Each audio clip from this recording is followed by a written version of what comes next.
All right, this is day 2 for 2.6. Let's see here. We did example 3. Here's 4 that we're going to start with. The element that we see here in example 4, and in this one, there's not really anything new. The next 2 examples that you see below, if you have the outline that are entitled Slant Asymptotes, there you're going to see a couple things that are new. Here, what I want to give you a reminder to do, though, because if you look at your completed notes to example 3, you'll see that having a quadratic on the bottom was not ideal. If it were an application problem, and we're looking at a ratio of 2 particular polynomials, the one on the bottom might be a quadratic, and we can't do anything about that. But we might be able to simplify it and not have 2 asymptotes. We kind of do, because there's still 2 points that the graph shouldn't touch, but we're just going to focus on one of them. So here's something that you should just be aware of. Check to see if you can do it, keeping in mind may not always work. I'm looking at the top. I need to give myself a little more room here.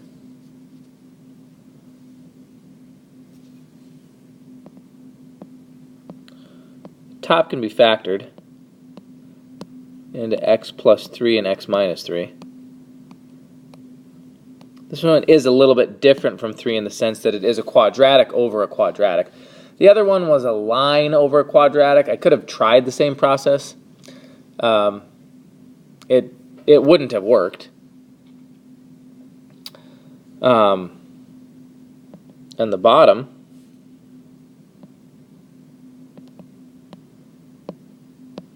can be factored into x minus 3 and x plus 1. And again, this won't always be the case, but it could happen. That it gets reduced instead of a quadratic over a quadratic. It's a line over a line, which is just going to be easier in terms of sketching a graph. Okay, it's just going to be a little bit easier. The moral of the story here is, if you've got a more complicated case and you think maybe it's possible that you could find some common factors and simplify the rational function that you're dealing with, you should. Okay, you should do that. Now from there, I always start with the same next step. You've seen on all these examples, it never varies on how to do it, right? So starting and finding your vertical asymptote first, I think that's always a good idea. There's 1 here at x equals negative 1. Worth noting, even though that factor disappeared, I still should specify in this graph that x shouldn't be 3. I'm not going to be that picky with your graphs that if you don't mark at that point, don't worry about that. Bottom line is you got to have the asymptote that x can't be negative 1. Next step, again, would be our horizontal. The degrees are the same, which means it's going to have to do with the coefficients. And it's 1x over 1x, so it would just be y equals 1.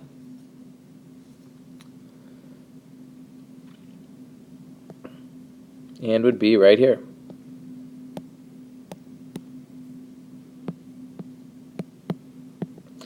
Another case where I need to check 2 points just to see where this graph is at. You could certainly check them on your own, because all it involves doing is plugging points in. Okay, and on like a test, all I would need to see is some work that of the points that you checked.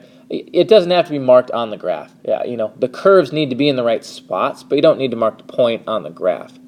Right? But write out the points that you checked. Okay, that should be on there. 0.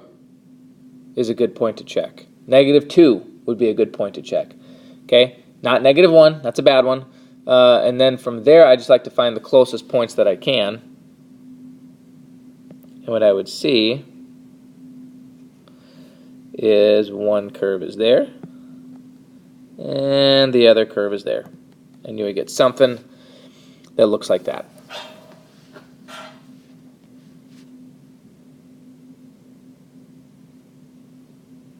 All right, let's head down to examples 5 and 6. We're going to introduce the concept of a slant asymptote.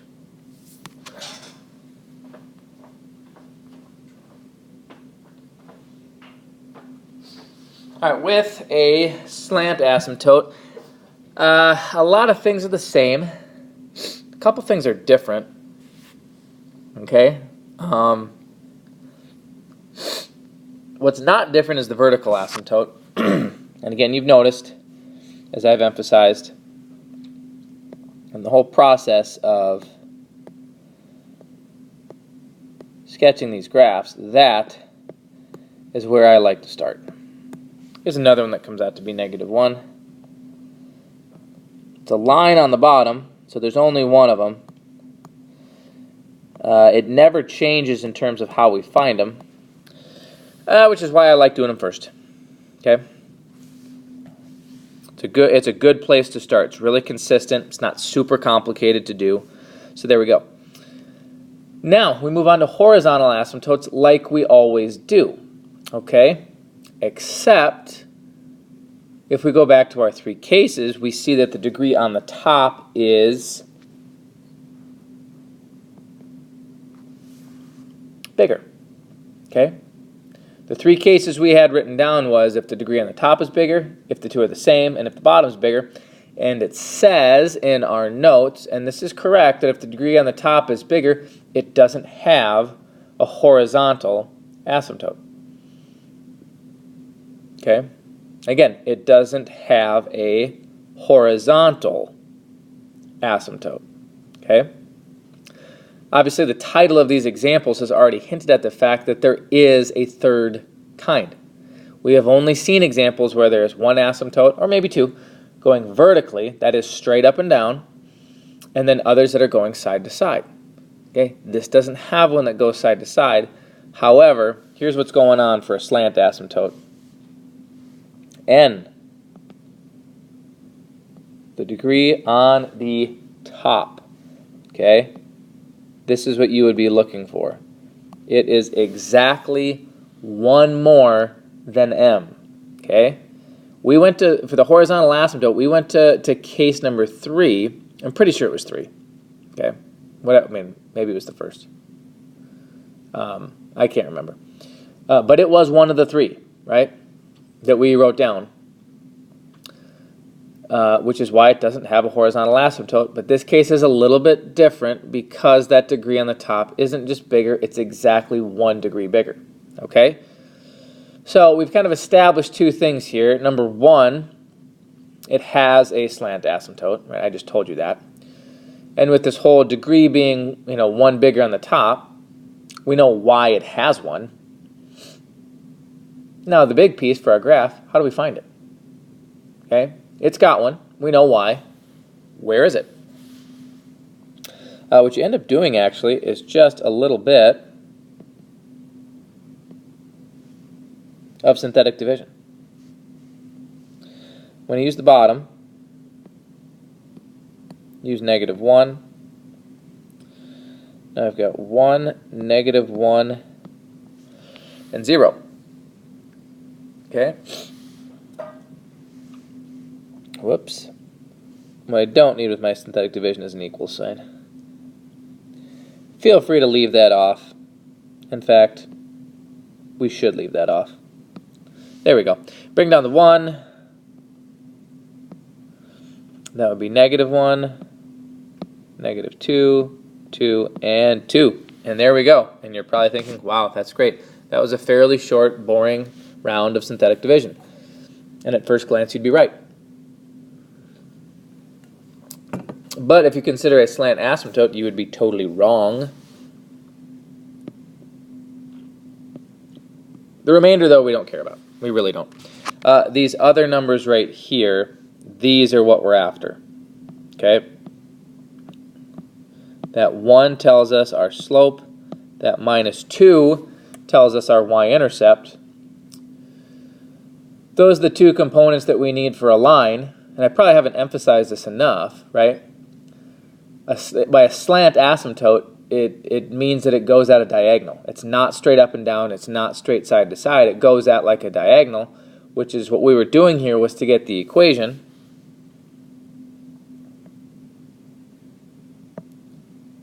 Of what it would look like, which is the slant asymptote has a slope of 1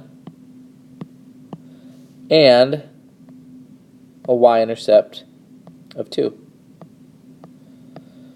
So as we always do to sketch lines, I just marked. I started at the y-intercept, which was at -2, and then went up 1 over 1.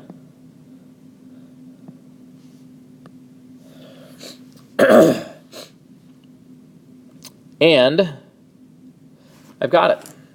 Okay, I got my slant asymptote. I don't need to worry about a horizontal because with that whole thing with the degree being bigger on the top, I didn't mention this explicitly, but you might have figured it out on your own as you were listening. It can't have both, right? For this case of the degree being 1 bigger to have the slant asymptote, it means that it's not going to have a horizontal. So I know I've got all my asymptotes. Goes back to checking points. Okay. As always, find the bad point. I shouldn't say the bad point, the bad x value. -1, stay away from it. Okay. I would also stay away from 0, because that's going to put me on, well, no, 0 is actually fine. The next one, 0 is a problem. 0 would be good. 0, 1, something a little bit bigger than -1, and then something a little bit smaller. Check those points.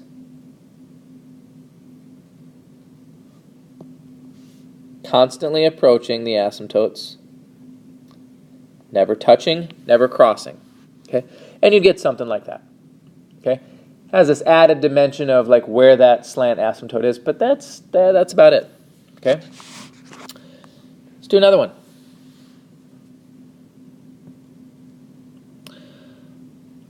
What am I going to start with? As always, vertical asymptotes, right? We saw in the last one that, it's the horizontal that is kind of involved in the slant asymptote process.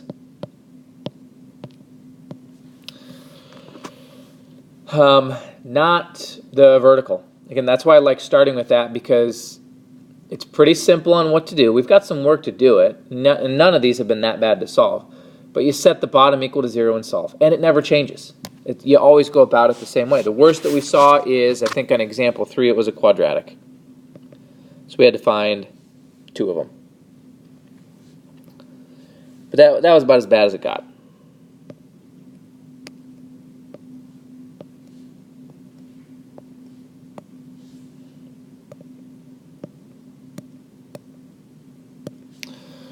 All right, now I'm kind of running out of room here. Okay, kind of running out of room. I need to do a case of synthetic division. Okay, I need to do a case of synthetic division. I'll try to squeeze it right in between here.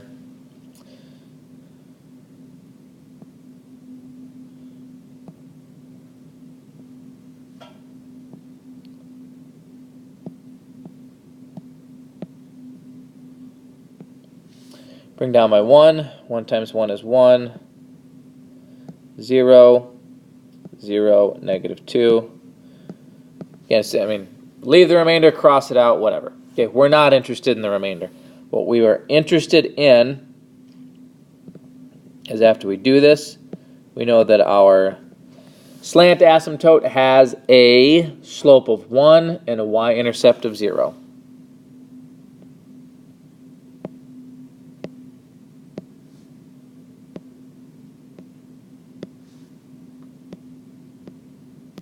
Again, marking the y-intercept at 0 and then just going and marking points that follow that pattern of a slope of 1.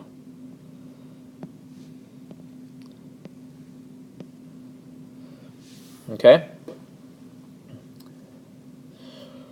We've got both of them. Okay, we've got both.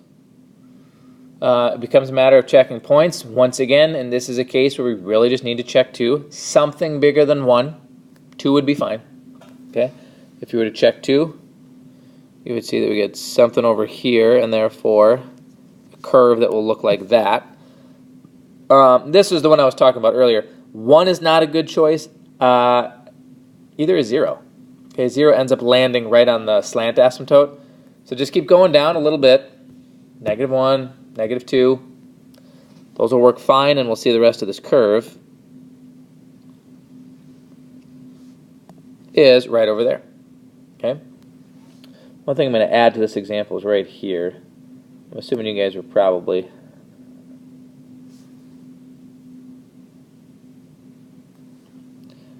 okay with it.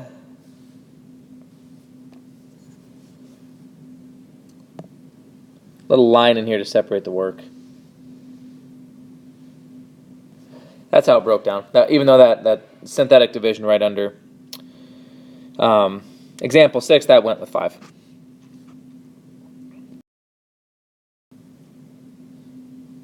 That's the second application problem. I'll look at the first.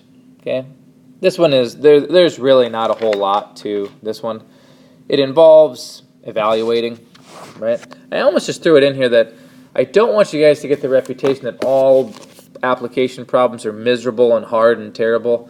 So I'd like this one to follow the slant asymptotes, just so I have a word problem that I could say is it's a lot easier than the one we just did. Okay, because it is. The context is that you're at a utility company that's burning coal to generate electricity, which from the environmental side of things probably involves some laws in terms of removing a certain chunk of pollutants, right? When that process happens, it's important to do. It has cost associated with it. Sometimes not all of the pollutants are removed because it can get very expensive to remove all of it, right? It leads into a really rich debate that goes on all the time, right? Between companies that are concerned about the cost that their businesses have, and then the environmental side of it, of making sure that, you know, the environment is protected from pollutants, right? The cost can be kind of a thorny issue, all right, between both of those sides, okay? Now, we're not getting into all that. We're just, you know, we've got a model from our past data that tells us if we were to remove this chunk of pollutants, here's what it's going to cost.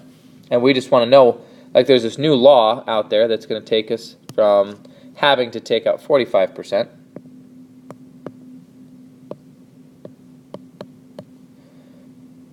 which would look like this. Right? In terms of the math skills involved, we would just call this evaluating. Probably the most basic type of application problem we can have. You've got the expression, you didn't even have to find it, but to evaluate, you just have to know what number to put in to get an answer. Okay? In this case, you had to put in 45, and it doesn't, the part of this problem where this is like a mystery to me, is it doesn't give us any amount of time. $208.64 doesn't seem like a ton of money, but this model could be per day. You know, what it costs to remove the pollutants each and every day that they're producing electricity. Okay, and that cost would add up over time, but again, it's not really relevant to us. I mean, it doesn't say, we don't really care. Let's just, you know, let's say it's per day, just to, you know, whatever, just to have a timeline with it. And to get the projections from their new law, the proposed new law, that would bump them way up, saying, no, you have to take out more than 45% of the pollutants. You need to take out 80%. Huge increase in cost, up to well over $1,000. All right? Now, what the problem wants is just the additional cost. So all that's left here is 1,020 minus 208.64. I'll subtract my two answers. The new law would take on an additional $811.36. from the perspective of this company, the expense would go up quite a bit. What that means, who knows? Okay, but again, rational function in an application problem. Notice it wasn't terrible. It was just evaluating a function at two different spots and then taking the difference. Last problem, also an application. Okay, involves finding a minimum area, and here's the context of our situation.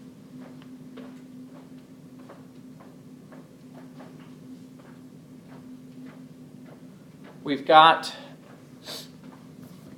a page that has some writing on it, but it's got margins, kind of like a nice looking border around the sides. It's going to look great. Okay. Now here's what we want is to figure out what dimensions to make the piece of paper. It's got to contain 48 square inches of print. Okay, so when I look at the diagram here, that means x times y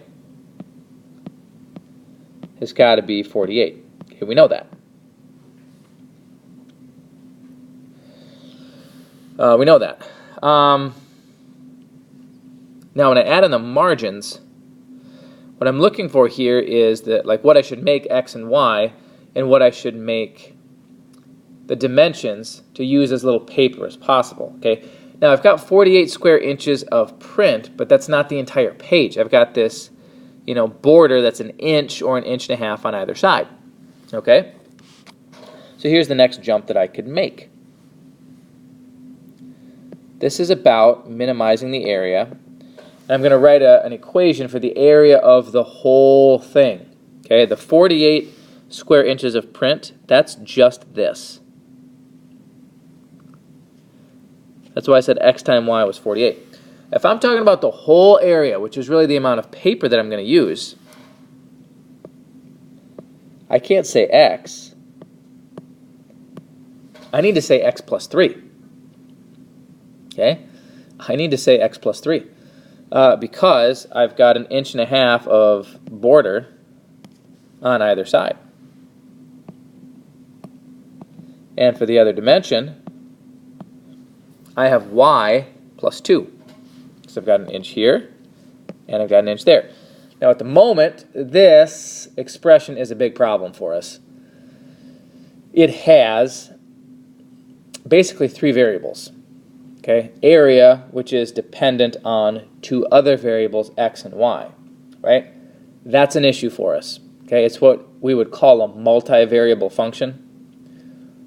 We're used to functions that have two, x and y. Like our y variable is dependent on one thing.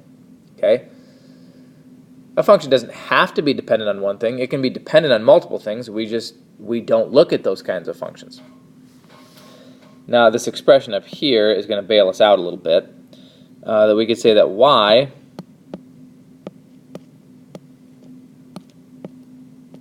is 48 over x. And I could say, all right, x plus 3, that looks just fine. The issue is this y needs to go. It's starting to now look like a little bit of a rational function. I'm going to replace the y with the 48 over x. And we find ourselves in a great situation.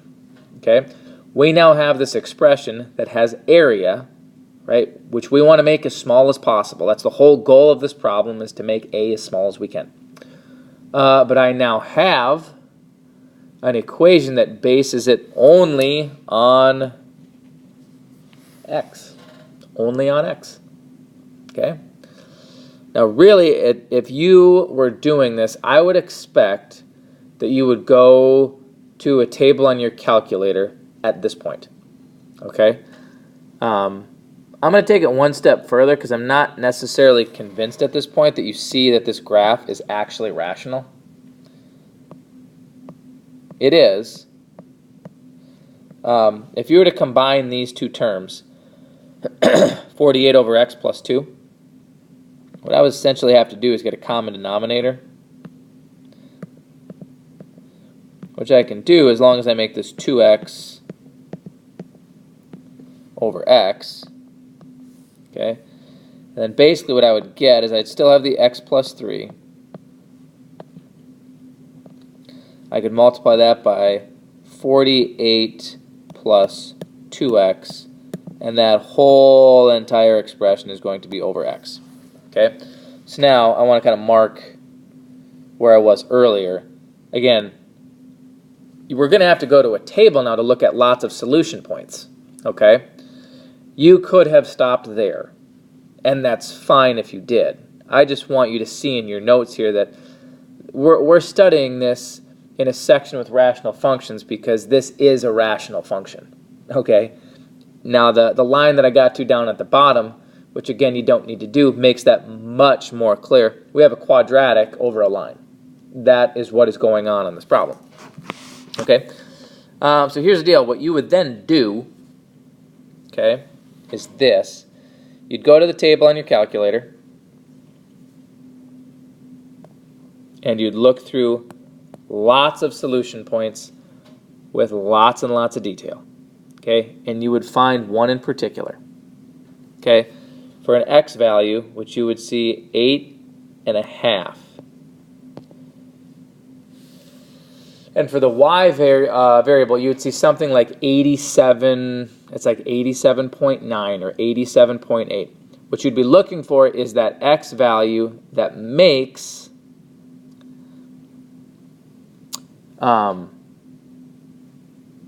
the area as small as possible. And it's like a little bit less than 88 square inches. Okay?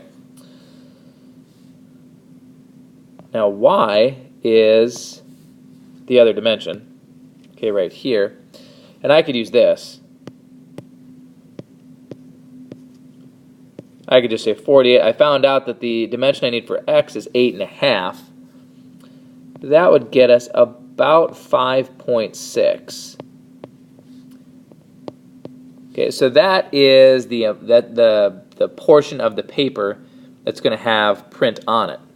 Okay. Now what I needed is the dimensions for the whole paper. We got to throw in my border. All right. Now so remember for x, this is going back over to where we started right here. I have 3 inches of border that I need to add on. Now, well, that's not so bad. That just means right down here,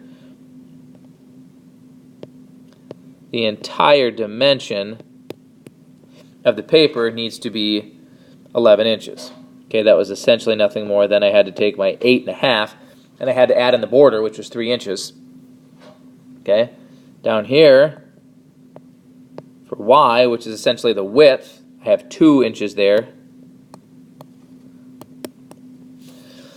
So we could fit everything the problem described with the amount of print and the border and using as little paper as possible. We could do it if